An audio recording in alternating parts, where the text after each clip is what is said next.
बिस्मिल्लाहिर्रहमानिर्रहीम। ये ऐसे राइटिंग का लेक्चर है और ये सिविल सर्विसेज के बारे में है। तो इस लेक्चर के अंदर हम इंट्रोडक्शन को लिखने का तरीका सीखेंगे। ये 6 लेक्चर है, पहले 5 लेक्चर मैं अपलोड कर चुका हूँ।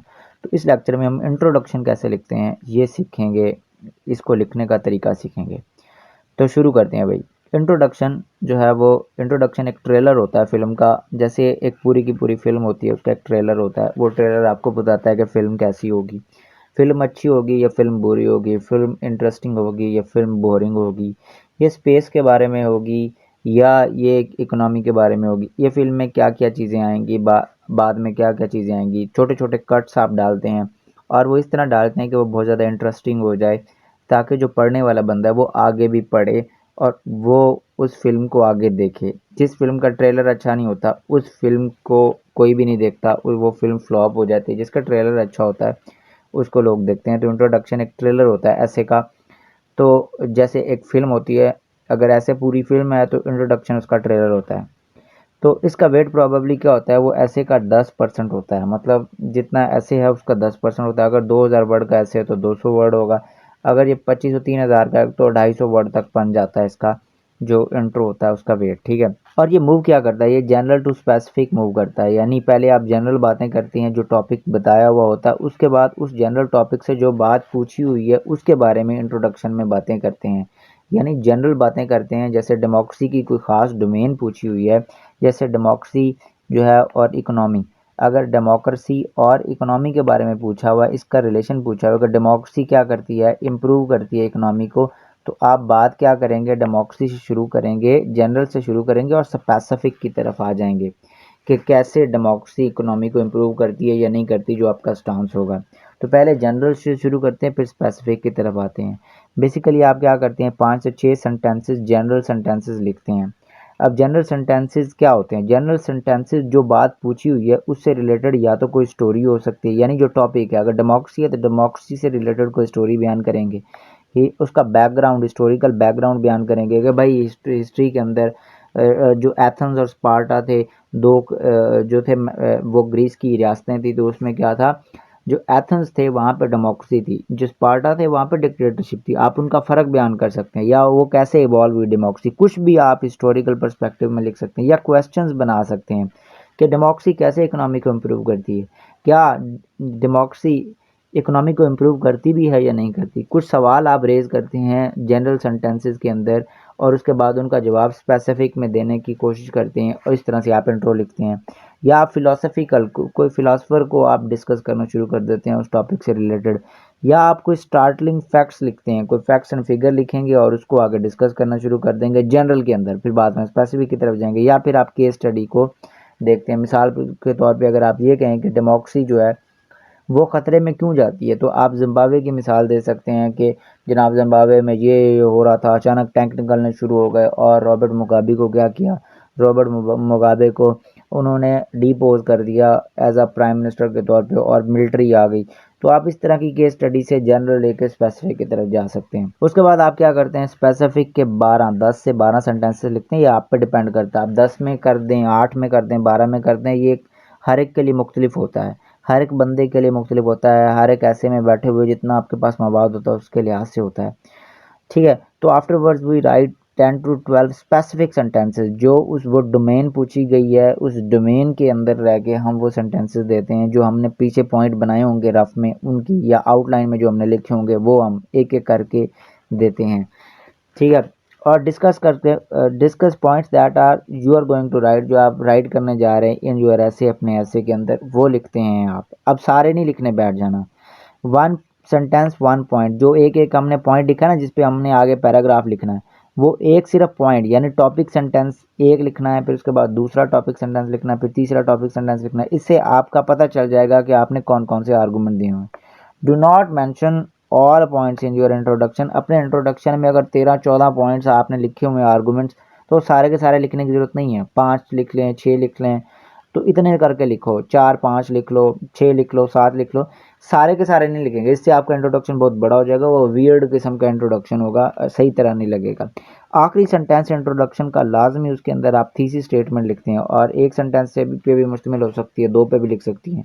जैसे हमने थीसिस स्टेटमेंट आउटलाइन में पहले लिखी थी ना ऊपर, वही वाली चीज़ यहाँ पे नीचे पेस्ट कर देनी है।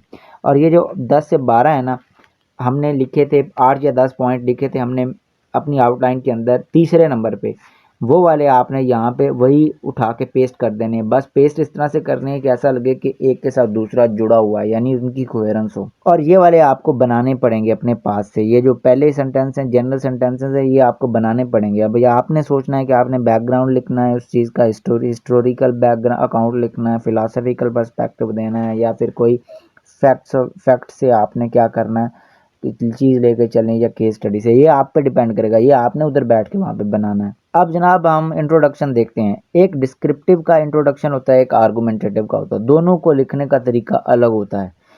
अब हम सबसे पहले इंट्रोडक्शन देखते हैं डिस्क्रिप्टिव का। देखिए, एक जो हमने सी एस 2022 में हमने देखा कि जो analysis of globalization of markets, तो अब इसका जो इसका ये एक डिस्क्रिप्टिव है। तो डिस्क्रिप्टिव में हमने क्या क्या लिखना है, सबसे पहले हमने क्या लिखनी है, 4 से 5 लाइंस हमने जनरल लिखने हैं। तो ये जनरल सेंटेंसेस जो हैं वो 4 से 5 दिए हुए हैं आपके सामने, ठीक है। जनरल सेंटेंसेस ये दिए हुए हैं आपके सामने। देखिए ये जनरल सेंटेंसेस कैसे दिए हैं। Globalization can simply be elaborated as the free movement of people, ideas and good across the globe. However, the free movement is possible because of the startling innovations in transport sector and communication technologies. The advancement in means of transport and unprecedented connectivity have connected the markets of the world. ये मैं बता रहा हूँ, सबसे पहले उसको simply बता रहा हूँ कि ये जो दुनिया फ्री ग्लोबलाइजेशन ये है, और दुनिया की ग्लोबल मार्केट्स जो हैं वो आपस में कनेक्ट हो गई हैं। क्यों कनेक्ट हुई हैं? क्योंकि ट्रांसपोर्ट के अंदर बहुत ज़्यादा इनोवेशन आ गया है, और उसके बाद टेक्नोलॉजी में भी इनोवेशन आ गया। ठीक है, तो मैं फिर स्टैट्स दे रहा हूँ एक उसको कि स्टैटिस्टिक्स के मुताबिक the volume of global trade in markets के कम्बिनेशन से ग्लोबल ट्रेड का वॉल्यूम 12 ट्रिलियन तक पहुँच गया है। ठीक है, और अराउंड द क्लॉक 24 घंटे का होता है, गुड्स मूव करती हैं from one part of the world to another part of the world, और एक पार्ट से दूसरे पार्ट पे गुड्स जो हैं वो मूव करना शुरू कर देती हैं। इन many aspects the closely linked markets of the world. अब यहाँ पे मैं क्या कर रहा हूँ, स्पेसिफिक बात जो पूछी हुई थी उसने pros and cons basically markets के पूछे हुए थे, ग्लोबलाइजेशन ऑफ मार्केट्स के, तो वही मैं बताने जा रहा हूँ।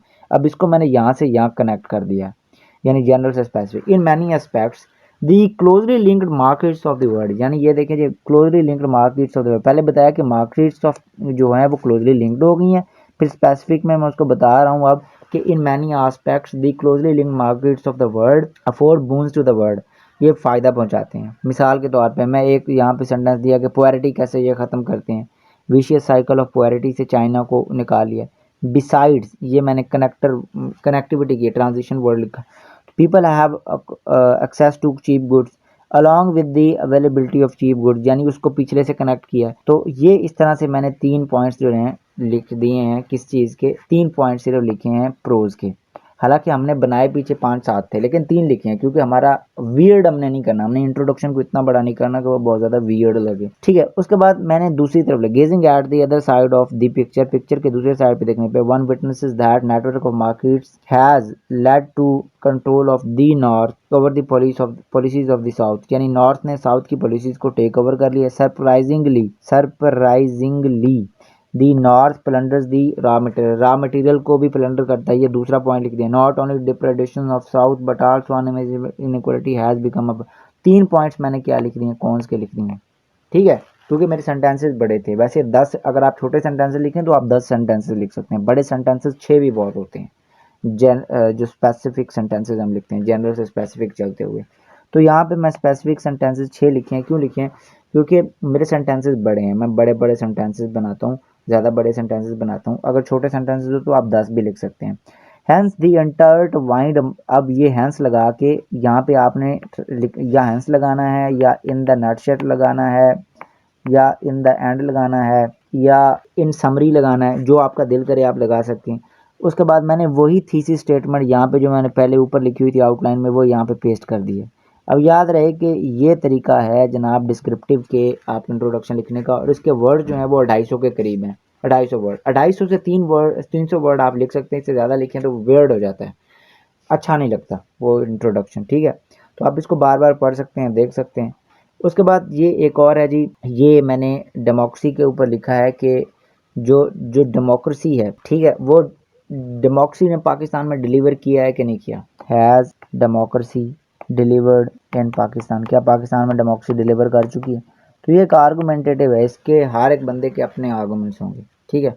तो इसको मैंने कैसे शुरू किया, जनरल लाइन से हमने शुरू करना है, जनरल बातें करनी है, जनरल सेंटेंसेस लिखने हैं। तो ये यहाँ पे डेमोक्रेसी से स्टार्ट हुआ है, डेमोक्रेसी से स्टार्ट हुआ, उसके बाद बताया कि डेमोक्रेसी का मतलब पीपल को वेलफेयर होता है और डेमोक्रेसी यही चीज़ है। उसके बाद मैंने बताया एक और आदमी है उस ग्रेट ब्रिटेन का जो यानी चर्चिल की बात की, उसने सेकंड वर्ल्ड वॉर में कहा था कि democracy he best form of the government है, ठीक है, और ये फासिज्म वगैरह से बहुत बेहतर है, ठीक है।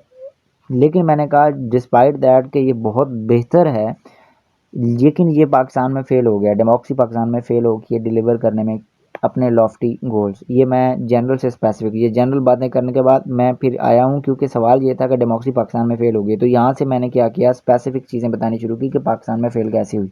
कनेक्ट किससे कर दिया, जनरल से कर दिया, ठीक है। However, as far as Pakistan is concerned, democracy in Pakistan has failed to achieve lofty goals. अब ये मैं बताऊंगा कैसे, जो मेरे पीछे आउटलाइन में आर्गूमेंट्स थे ना, मैं वही आर्गूमेंट्स उठा के पेस्ट कर रहा हूँ। टॉपिक सेंटेंसेस जो थे मेरे पैराग्राफ के आगे बनने हैं ना, टॉपिक सेंटेंसेस जो मैंने पीछे आउटलाइन में बनाए वही मैं पेस्ट कर रहा हूँ। Democracy in Pakistan has miserably failed to protect fundamental rights of people in Latin spirit. Likewise, people are unable to have access to cheap and timely justice in the land of pure. ये दूसरा लिखा है, Pakistan has been rank by at the bottom of the list in addition to it feeble economy unemployment. ये सारे मैंने 3-4 point को एक sentence में इकट्ठा करके लिख दिया। तो 3 से 4 सेंटेंसेस मैंने यहाँ पे दिए हैं। उसके बाद मैंने क्या किया है, क्योंकि ये आर्गूमेंटेटिव है तो ये मेरा था थीसिस, ये मेरे थीसिस के आर्गूमेंट थे, तो मैंने एंटी थीसिस के आर्गूमेंट को लिखना ज़रूर है और उसको मेंशन ज़रूर करना, और उसको मेंशन करके मैंने उसको निगेट भी करना है इंट्रोडक्शन में। अगर मैं ये नहीं करूँगा तो ये प्रॉब्लमेटिक हो जाएगा। मैं ये कहने की कोशिश कर रहा हूँ कि आर्गुमेंटेटिव ऐसे के अंदर थीसिस के पॉइंट्स, जनरल पॉइंट्स लिखने के बाद हम थीसिस के पॉइंट्स लिखेंगे 3 से 4, 3-4 थीसिस के पॉइंट लिखने के बाद हम एंटी थीसिस के पॉइंट लिख के उसको निगेट ज़रूर करेंगे। अगर नहीं करेंगे तो वो प्रॉब्लमेटिक हो जाएगा। जैसे unfortunately some analyst on the TV argue that the 7th NFC award and unanimous passage of the 18th amendment are evidences that show the success of democracy. Nevertheless, यानी हावर होता है, नेवरदलेस का मतलब ये हावर होता है, उससे उल्टी बात करें। Visual analysis exposes the weakness of these their arguments. मैं अब ये कह रहा हूँ कि उनके आर्गूमेंट्स जो हैं वो वीक हैं अगर हम उसका सही एनालिसिस करें। तो एंटी थीसिस मैंने दिया, एंटी थीसिस के निगेट भी कर दिया, यानी एंटी थीसिस दिया निगेट कर दिया। तो यही हमने काम आगे ऐसे में करना है। तो इसका मतलब है कि ये क्या है, ट्रेलर है। उसके बाद इन इन नटशेल के अंदर अब ये मैं यहाँ पे थीसिस स्टेटमेंट, आखिरी सेंटेंस इंट्रोडक्शन का थीसिस होता है। थीसिस मैं वही पेस्ट कर रहा हूँ जो मैंने पीछे लिखा हुआ था, और यहाँ पे ये 250 वर्ड्स हैं, 250 से 300 वर्ड का आपका इंट्रोडक्शन होना चाहिए, इससे कम नहीं होना चाहिए। इससे कम हो जाए तो थोड़ी बात है, 300 से ज़्यादा बहुत ज़्यादा आगे लेके जाएं तो फिर वो प्रॉब्लमेटिक हो जाए। मुझे उम्मीद है कि आपको इंट्रोडक्शन लिखना अच्छा लगा होगा, आपको ये फ्री का लेक्चर बहुत अच्छा लगा होगा। अगर आपको ये अच्छा लगे तो आप हमारे चैनल को सब्सक्राइब भी कर सकते हैं, इस वीडियो को लाइक भी कर सकते हैं, अपने दोस्तों से शेयर भी कर सकते हैं, और मुझे अपनी दुआओं में याद भी रख सकते हैं। अपनी दुआओं में याद रखिएगा। अल्लाह हाफिज़।